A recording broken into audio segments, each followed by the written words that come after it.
Hey, it's me, John Schneider, your host for Jersey BAYSHORE Country, and I thought I'd actually show you some old photographs while I provide you with the premise for this episode of the story of Keansburg. And I ended up not using every single photograph in my collection. So this episode, number 7, I think, is mostly about the leftovers. What you didn't see, and what I think is still interesting to share. So here's one from not that long ago, but long enough that those 3 hotels in the background no longer stand. And do you see that little train? Yeah, it's a little out of focus and maybe not good enough for one of my television programs, but it can certainly provide clues for higher quality photographs, which we might want to use in a program. And here's another one from another time. And do you see the same hotels in the background? And there's more in this particular postcard than meets the eye at first glance. First, it's a postcard that's titled. It's called Amusements at Keansburg, New Jersey. Next, you can see a postmark coming through the other side, so we know it was mailed somewhere. And check out the guy in the front with the straw hat, the tie, and one of those voice amplifiers or whatever they're called.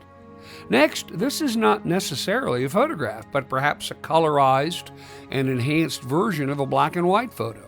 And it almost looks like a sketch, and some of the earliest photographs were drawings. And I sort of know where this is located because the 3 biggest hotels are over there in the background facing the boardwalk. And check out the automobiles parked along the street, which makes me think this is about 1910 or 1920. And you can see the partial letters for the word restaurant across the street. And if I'm interested in doing so, I might compare this particular postcard with other postcards to determine more information. And I'm guessing all the lights on the poles are electric. And if the picture were a bit clearer, I might enlarge the picture to find other clues. I mean, this kind of detective work is what I call urban archaeology. It's really trying to solve an historical puzzle. And check this out. It's a postcard of the same basic shot about 50 years later.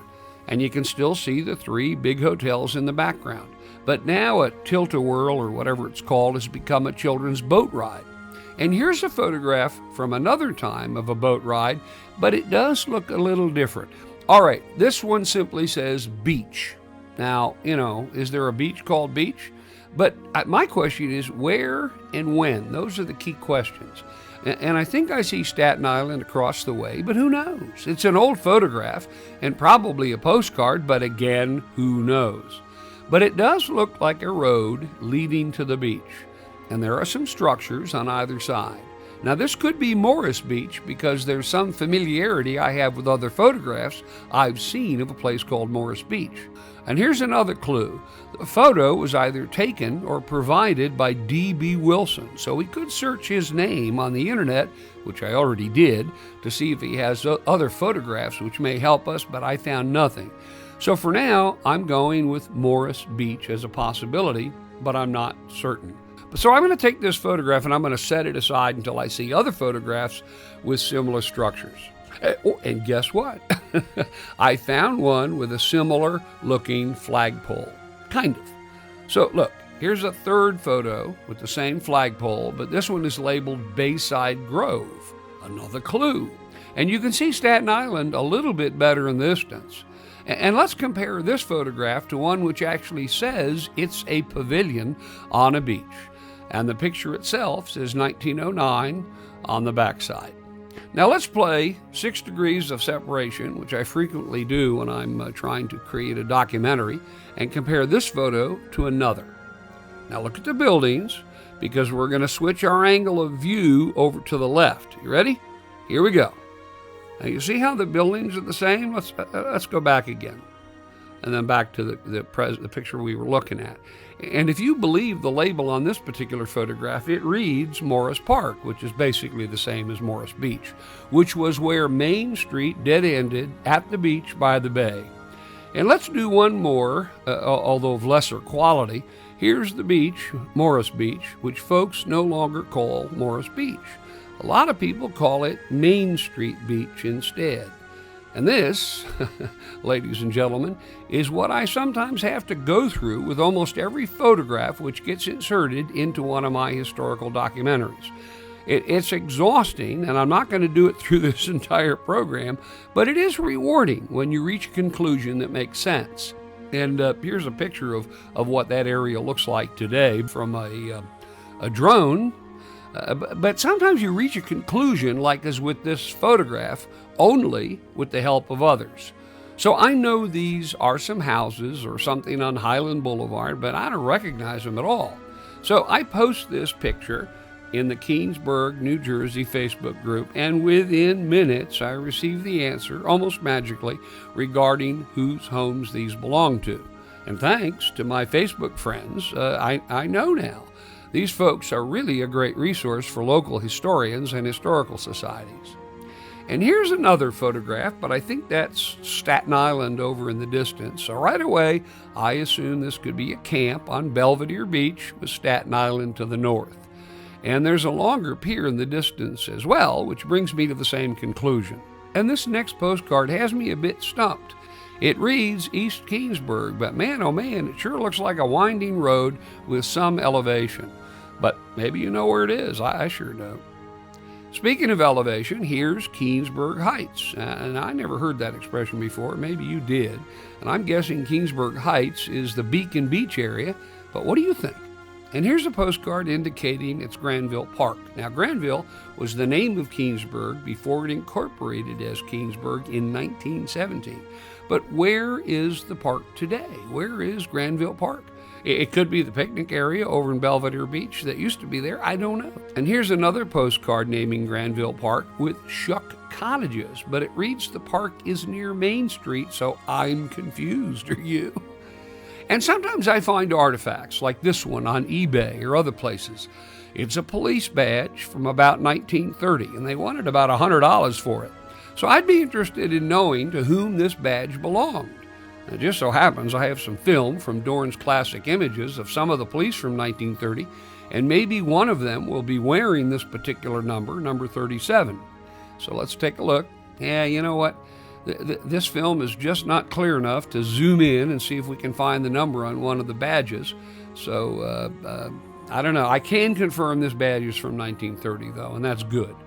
And what about this artifact? A book of matches with the address 11 Carr Avenue. And it looks like it might be an arcade or game room. And while we may not have a photograph or a date from when these matches were given out, we may be able to look at the building today for clues. So let's go to MapQuest on the internet and find out. And here it is. It was a billiards hall, which explains why they'd give out matches, because it wasn't games for kids, it was games for adults, hence the matches for cigarettes and cigars. And speaking of matchbook covers, here's one with lots of information, even the year, 1962, and the address 12 Church Street. And it was a Chevrolet dealer, long gone.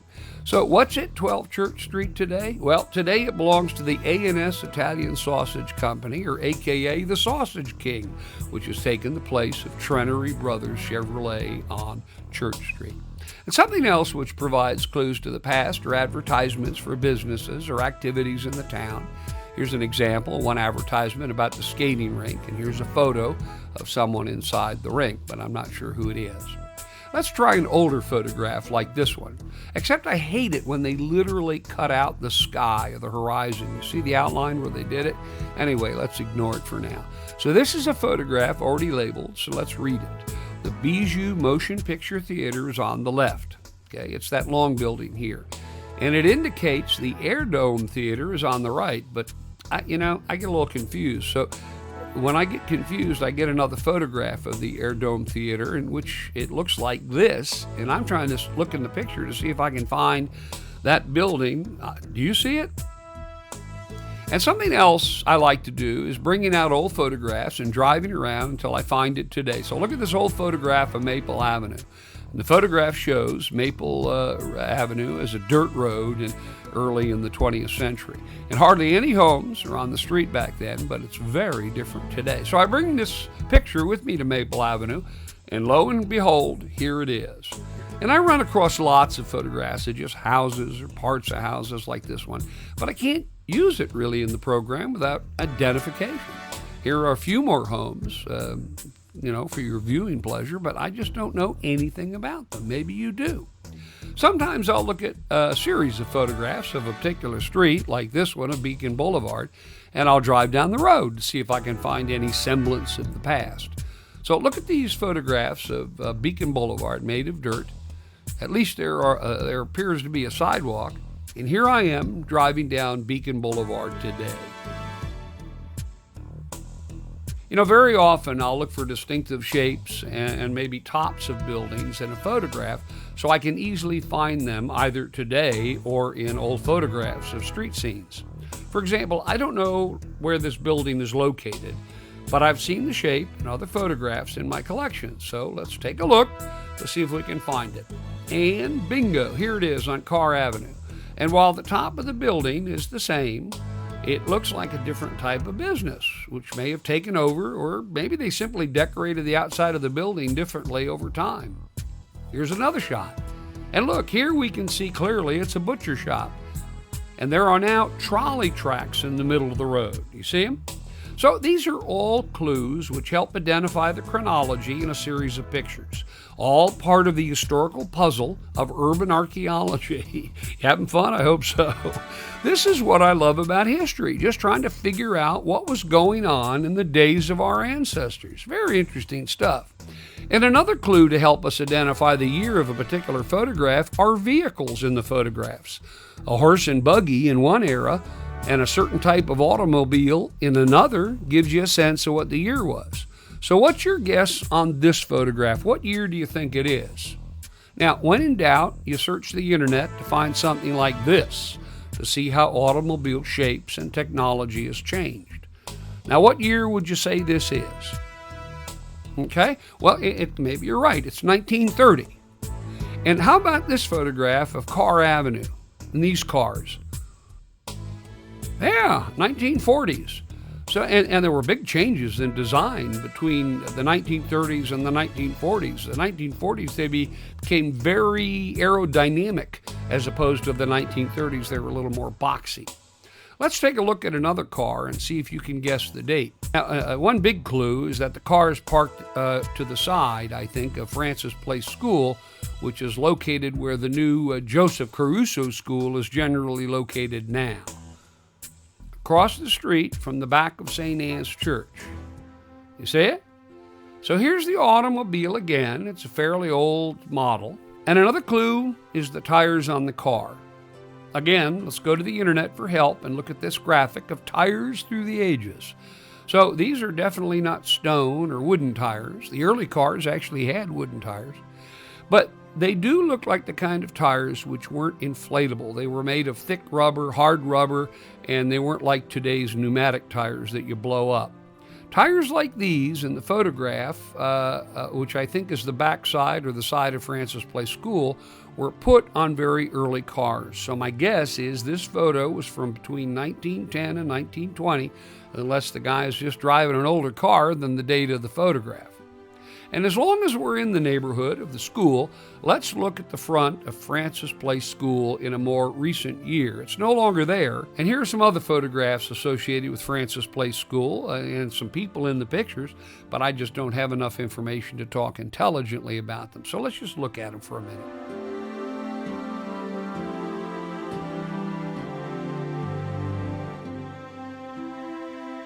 And in particular, I like showing old photographs of those folks who helped the town in some way, like the first responders, the first aid people, and the fire and the police. Many of these people are simply not identified in some of the old photographs, and certainly some are.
And while the photograph looks old here, there's a sidewalk and a water tower off in the background.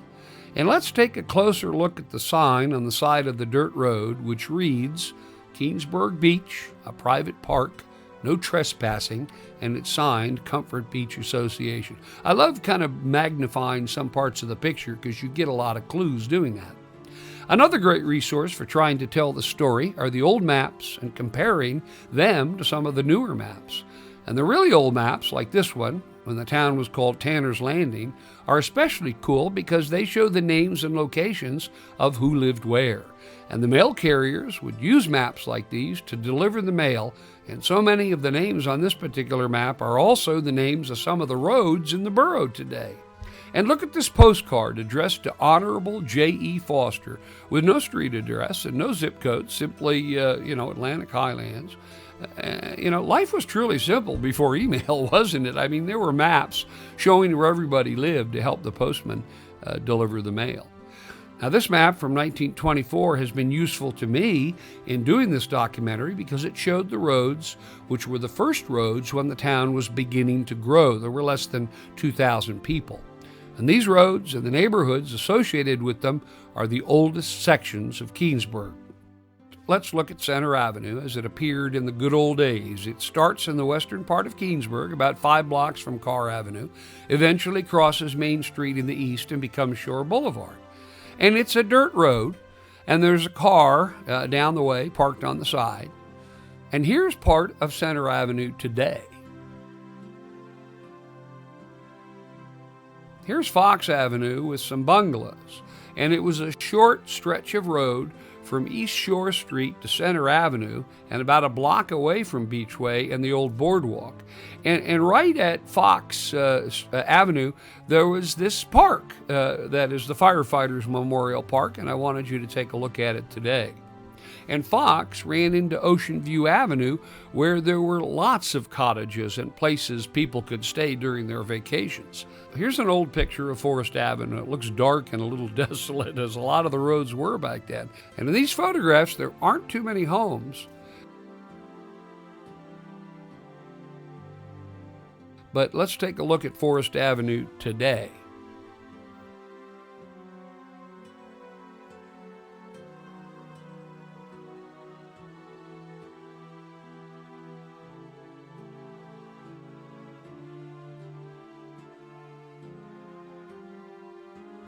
And here are 2 older photographs of Park Avenue, the first being the oldest because obviously it's very desolate, unlike today. And here's another, less older shot with some homes in a neighborhood called Beacon Beach. And Park Avenue begins at Forest Avenue, where there's a park today.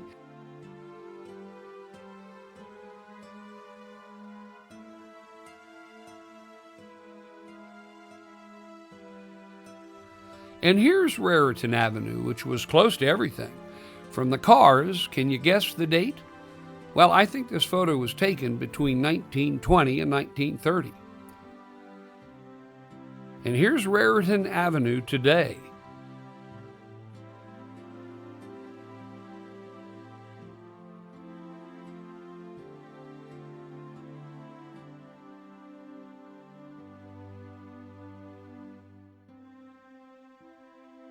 Next is Seeley Avenue, which runs from Creek Road in the west to Main Street in the east, right near Forest Avenue.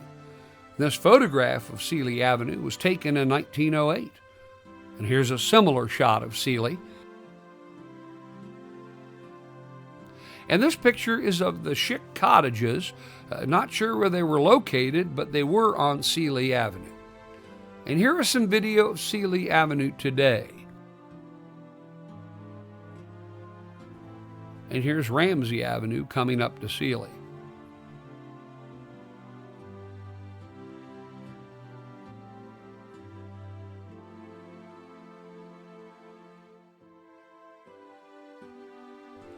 And here's Shore Boulevard, but the next photo is called Shore Road. And these 2 roads may be one and the same. Today, it's called Shore Boulevard, and here it is.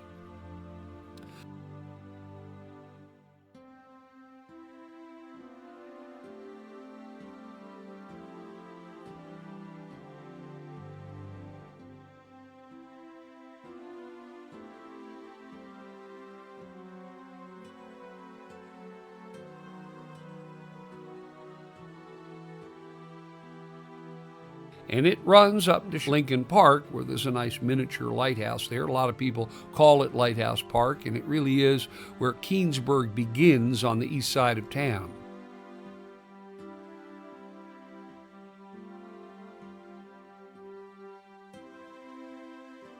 And I like the shot at the western end of town of this house on Highland Boulevard, which you can see a view from yesterday and today. Doesn't it look nice? They've done a good job with it. So many of the houses in Keansburg are now being renovated to their previous glories.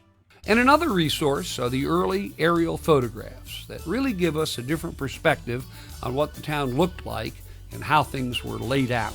There were a few small airfields nearby, and they were literally flat fields to take off and land. And here's a piece of film from 1930, which is provided to us by Dorn's Classic Images, in which we can see one of the planes actually used to do aerial photography. And this particular scene of the couple taking a tour in the plane was certainly staged to be part of a promotional film to show tourists how wonderful Keansburg was to visit and to live in. And here we are, up in the air, over Raritan Bay, looking at one of the boats bringing tourists to Keansburg from New York City. And here's some of what was taken on this day. Here's a shot taken from the plane of Belvedere Beach with the long pier which greeted the ships coming from New York. And here are some photographs, like this one, for example. There's Carr Avenue, which we explored in the last episode of the Story of Keansburg, and Beachway is all the way on the left side of the picture. And sometimes it's not always easy to identify. Look at this aerial photo and tell me where we are positioned. I'd have to spend a little bit of time looking at a map and look at the shapes and where the streets turn and all that before I could make an educated guess, and I just haven't done that. Some of you probably know where this is without thinking. Here's another great photo showing the southern end of Carr Avenue running into Church Street, with the building which contained the town's first grammar school, which later contained the borough's government offices. And today, I love flying my drone and getting live shots of the same view to compare how things have changed. Look at this side-by-side comparison. So let's go back to the same view from the past, and you can see the railroad tracks running at the bottom of the picture. This was a picture taken by Clifford Luter. Here's another one of my favorite aerial shots, also from Mr. Luter. And it's important to me to credit these photographers who gave us such great views of the past. And I can't do it with every picture because not every photograph has the photographer's name. I hope people in the future enjoy seeing my work. But what I love about this one is how much land is devoid of homes. It's amazing how much a town changes, and aerial photography is a great way to see the dramatic contrast between the past and the present. Here's Carr Avenue, and here's St. Anne's Church, the rectory and the school. And over there is Francis Place Public School, which no longer exists. And the light beacon is over there, which helped guide ships to Keansburg. It's next to Waycake Creek. And many of you have seen this photo, which I have used many times, which was taken from the top of the Waycake light beacon, showing the rural nature of the town when it was mostly farmland. Here's an elevated view of Beacon Beach. And of course, satellite imagery like this one in 1996, more than 20 years ago, clearly shows the town before Hurricane Sandy did considerable damage. But before Sandy, there were plenty of storms which continuously battered the borough, like you'll see in this series of photographs. And it always amazes me how much damage the borough of Keansburg has sustained during the last century at least. Look at this damage, and you can see it from the air and the land. And yet Keansburg keeps coming back again and again and again. And as a friend of mine once reminded me, what doesn't kill you makes you stronger. And that seems to be the case with Keansburg. And even if there are growing pains in the borough's evolution, changes currently being made seem to be for the better. And after producing 7 episodes of the history of Keansburg and more than 6 hours of video at least, and reviewing hundreds and hundreds of old photographs and talking to lots of people, I must say that I'm encouraged and excited to see what's next for Keansburg. And our next and last episode in the series of the Story of Keansburg is going to take a look at the future of Keansburg. And I think you're going to be surprised and perhaps inspired, whether you live, have lived, visited, or never even heard of Keansburg. This is a story which has been worth telling. And the story's not ended yet. And perhaps what we're seeing today will be reviewed in the future as the days when a town took up the reins of its own destiny and steered in the direction of hope and promise. So until next time, you know what I always say. If you see me out there with a camera, walking along, driving a car, in a boat, or wherever I am, please do tap me on the shoulder and introduce yourself. Because, folks, nothing is more important than meeting you. That's it for now. I'm John Schneider. I'll see you next time on Jersey Bayshore Country. Bye-bye, everybody.